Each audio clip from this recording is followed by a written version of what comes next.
তিক্ততা লাগে, কষ্ট হয়। এই জন্য গুরু তত্ত্বটা সর্বাগ্রে। কেমন গুরু? তত্ত্বভ্রষ্ট সৎ গুরু। যে কোনো গুরু নয় এক কানা আরেক কানাকে পথ দেখাতে পারে না, দুই কানাই হুচটকে পুকুরে পড়ে মরবে।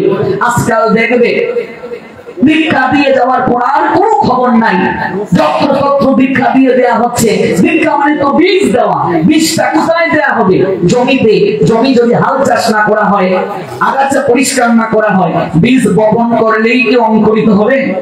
এই জন্য যথার্থ গুরু এসেই দীক্ষা দেবেন না, আগে পাত্রটা প্রস্তুত করবেন, জমিটা প্রস্তুত করবেন। বীজ বপন করেই শেষ নয়, পরিচর্যা করবেন। আমার গুরুদেব বলেন, একজন পিতা যেমন সন্তান নেওয়ার সময় চিন্তা করে, আমার দুটা সন্তান আছে, আমি যে আরেকটা সন্তান নেব তাকে মানুষ করতে পারবো কিনা, আমার জমি আছে কিনা, বাড়ি আছে কিনা, আমার পর্যাপ্ত তাকে পরিবেশ দেওয়ার সামর্থ্য আছে কিনা। একজন গুরুদেব শিষ্য গ্রহণ করার পূর্বে ভাববেন, আমি যে আরেকটা পারমার্থিক সন্তান গ্রহণ করব, আমি তাকে সত্যিকার অর্থে মানুষ করতে পারবো কিনা, তাকে আমি পরমার্থের জ্ঞান দিতে পারবো কিনা। নতুবা সেই গুরু ব্যর্থ, লোভী গুরু, কামি ছেলা, উভয়ে নরকে গেলা। আজকাল অধিকাংশ গুরুদেবরা দেখেন, শিষ্য করার আগে তার ব্যবসা ভালো আছে কিনা, তার বিল্ডিং আছে কিনা। আজকাল মানুষ দীক্ষা দেয় শিষ্যের সামর্থ্য অনুযায়ী, আর অধিকাংশ গুরুদেবরা শিষ্যের দাস হয়ে গেছে। কলিযুগে গুরু দাস শিষ্য হবে, শিষ্যের দাস গুরুদেব হয়ে গেছে। এটা আমাদের জন্য দুর্ভাগ্য। এটা সর্বস্বামী পদের আদর্শ ছিল না, এটা গুরুতত্ত্বের আদর্শ ছিল না। যথার্থ গুরুদেবের কাছ থেকে দীক্ষা নেওয়া এত সহজ নয়, সহজ নয়। যথার্থ গুরু এসে জিজ্ঞেস করবে, কিরে তোর ভজন সাধন কেমন চলছে, আঙ্গিকাদি ঠিক মতো করিস? একজন দীক্ষিত ব্যক্তি, মনে রাখবেন, জেনে যান, স্মৃতিশাস্ত্র থেকে বলছি, একজন দীক্ষিত ব্যক্তি ত্রিসন্ধ্যা একদিন যদি মিস করে, ত্রিসন্ধ্যা কাকে বলে? ত্রি মানে তিন, সন্ধ্যা মানে সবৃক্ষণ, সবৃক্ষণে যে ভজন তাকে বলে সন্ধ্যা। আপনি আপনার ইচ্ছা মতো আঙ্গিক করলে হবে না, একটা সময় আছে। সকালের আঙ্গিকের সময় কখন?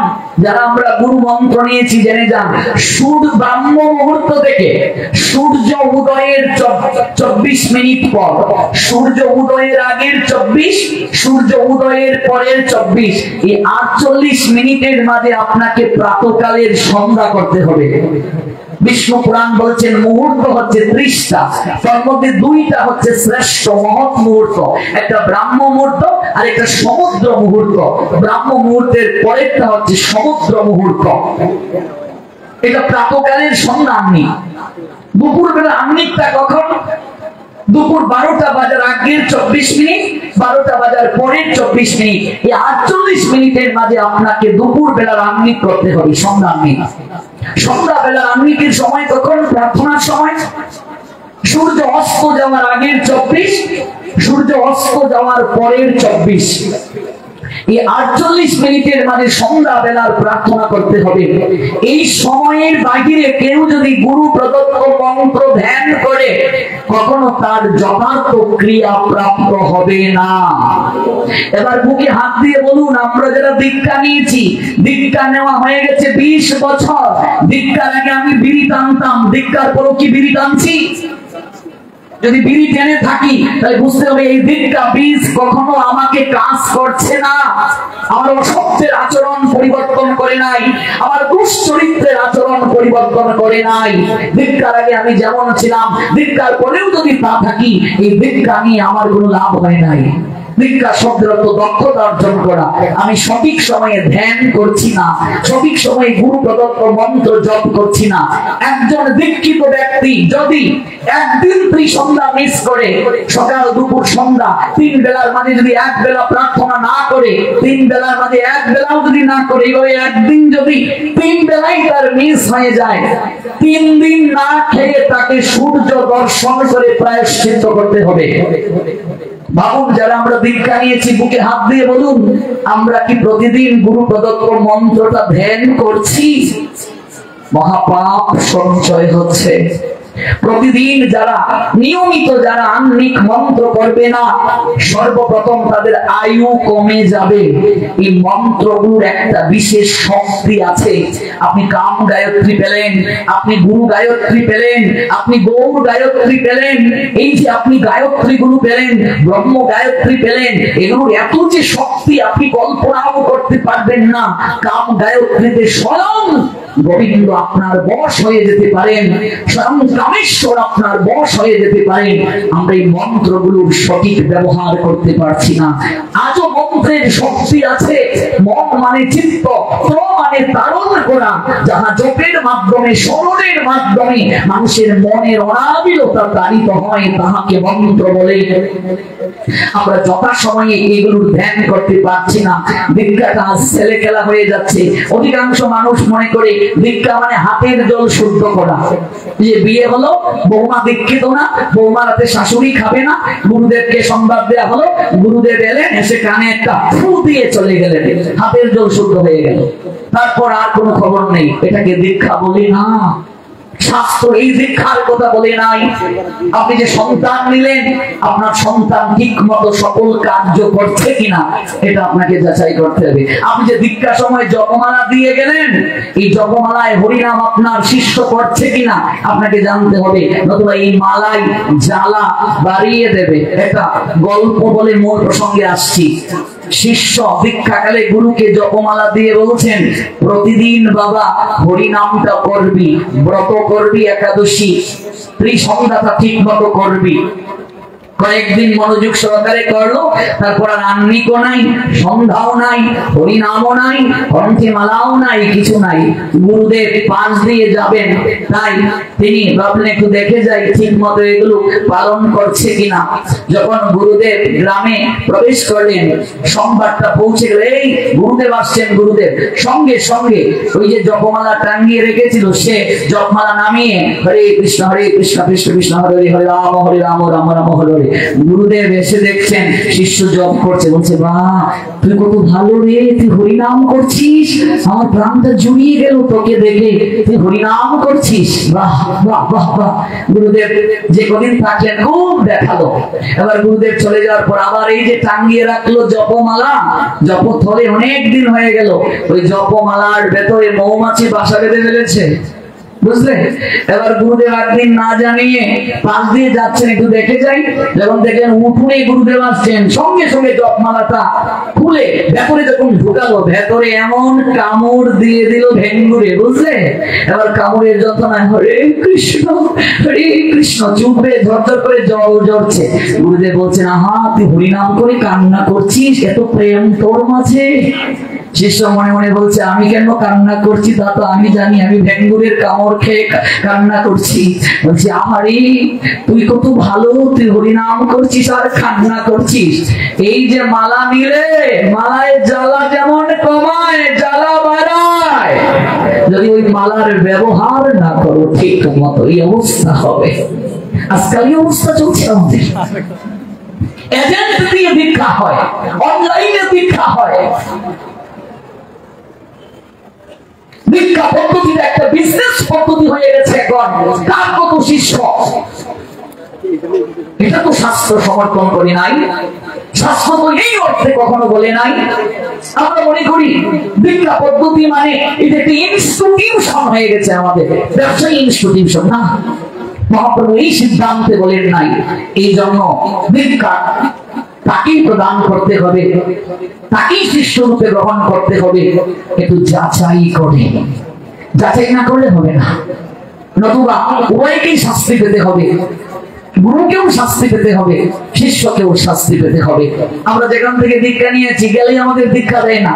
আমরা গৌরীয় মঠ থেকে দীক্ষা নিয়েছি, আমাদের 4টা আইন পালন করতে হয়। তারপর দেখবে পরীক্ষা করে আমরা এগুলো ঠিক মতো পালন করি কিনা, তারপর দীক্ষা। এত সহজে আমরা দীক্ষা পাই না। এই জন্য এটা প্রসঙ্গে এসেছে, গুরু কৃপা ছাড়া, যথার্থ গুরু কৃপা ছাড়া কোনোদিন ভগবানের কাছে যাওয়া যায় না। এই জন্য সর্বপ্রথমই বলরামের রথ, বলরাম গুরু তত্ত্বের আধার, তিনি কৃপা আমাদের করবেন। 14 ভুবনে আপনি যাত্রা করতে পারবেন, চোদ্দ ভুবন আপনি জয় করতে পারবেন গুরু কৃপা যদি আপনার থাকে। এরপরে দেখবেন সুভদ্রার রথ, বলরামের পরে সুভদ্রা রথের নাম দর্পদলন। রথের উচ্চতা 31 হাত, রথে 12টা চাকা আছে। 12 চাকা মানে 12 মাসের প্রতীক। গুরুদেব আপনাকে ভক্তির বীজ দেবেন, ওই বীজ আপনাকে অঙ্কুরিত করার জন্য 12 মাস অনুশীলন করতে হবে, পরিচর্যা করতে হবে। ভক্তি যদি আপনার আসে, গুরু কৃপা যদি হয়, দর্প দলন হবে। দর্প মানে অহংকার, দলন মানে দূরীভূত, দলিত হওয়া। এই হলো সুভদ্রার রথ, সংক্ষেপে বলছি। এরপরে দেখবে জগন্নাথের রথ। জগন্নাথের রথের নাম নন্দী ঘোষ কিংবা কপিবস। রথে 16টা চাকা আছে। জগন্নাথের রথে 16 চাকা মানে 10টা ইন্দ্রিয়, 6টা রিপুর প্রতীক। 10টা ইন্দ্রিয়ের মাঝে 5টা কর্মেন্দ্রিয়, 5টা জ্ঞানেন্দ্রিয়, চক্ষু, কর্ণ, জিহ্বা, নাসিকা, ত্বক, হাত, পা, মুখ, বায়ু, উপস্থ, এই 10টা ইন্দ্রিয়। আপনাদের মনে আছে কিনা? বলেছিলাম আমরা পঞ্চ প্রদীপে আরতি করি, মনে আছে? এই যে তত্ত্বটা জানানো হয়নি, এবার বলছি। পঞ্চ প্রদীপে ধরি কর্পূর বাতি, ললিতা সুন্দরী করে যুগল আরতি। সখী আনুগত্যে ভজন, মনে রাখবে যুগল ভজনটা সখী আনুগত্যে। গুরুদেব আপনাকে মঞ্জুরি ভাব দ্বারা দেবেন, সখী ভাব দেবেন, আপনার একটা বয়স দেবেন, আপনার নাম দেবেন। এই জড় দেহে তো হয় না, চিন্ময় দেহে ভজন। এটা ঊর্ধ্ব স্তরের আলোচনা, আমরা এই জায়গায় যাচ্ছি না। যুগল ভজনটা হচ্ছে সখী আনুগত্যে। নরোত্তম দাস ঠাকুর বলেন, ললিতা বিশাখা আদি যত সখী বৃন্দ, আজ্ঞায় করিব সেবা চরণার বৃন্দ। সেই নরোত্তম দাস ঠাকুর জানালেন সখী আনুগত্যে ভজন। এই জন্য যিনি আরতি করছেন তিনি সখীর প্রতীক ললিতা বিশাখা আদি, তাদের আনুগত্যে ভজন করছেন। আরতি যদি কোনো মায়েরা করে, এমনিতে আপনি মস্তকে কাপড় দিন বা নাই দিন, আপনি মস্তকে সবসময় কাপড় দিয়ে কাজ করতে পারবেন না, বাড়িতে সম্ভব নয়। কিন্তু যখন কোনো মাঙ্গলিক কার্য করবেন, গুরু বৈষ্ণবকে প্রণাম দেবেন, আপনার মাথায় কাপড় দিতে হবে। আপনি আরতি করবেন, মাথায় কাপড় দিতে হবে। আপনি ভগবানের ভোগ নিবেদন করবেন, আপনাকে মস্তকে কাপড় দিতে হবে, নইলে হবে না। এমনকি ভাগবত পাঠেও যখন বসবেন, মস্তকে কাপড় দিয়ে বসাটাই সবচেয়ে শ্রেয়। এটাই শাস্ত্রীয় বিধি। আপনি লক্ষ্মী স্বরূপিণী, মা মানে নারী মানে লক্ষ্মী স্বরূপিণী, লক্ষ্মীর প্রকাশ স্বরূপা। পঞ্চ প্রদীপে ধরি, 5টা প্রদীপ কেন? 5টা সলিতা কেন? 5টা সলিতা মানে 5টা জ্ঞানেন্দ্রিয়ের প্রতীক। ভালো করে জানুন, 5টা জ্ঞানেন্দ্রিয়ের প্রতীক এই 5টা সলিতা। এই যে আমরা আরতি করলাম, মনে রাখবে সনাতন শাস্ত্রে সর্বশ্রেষ্ঠ সম্মান। গুরু বৈষ্ণব যখন কারো গৃহে যায়, তাকে অন্তত একটু প্রদীপ দ্বারা বরণ করতে হয়।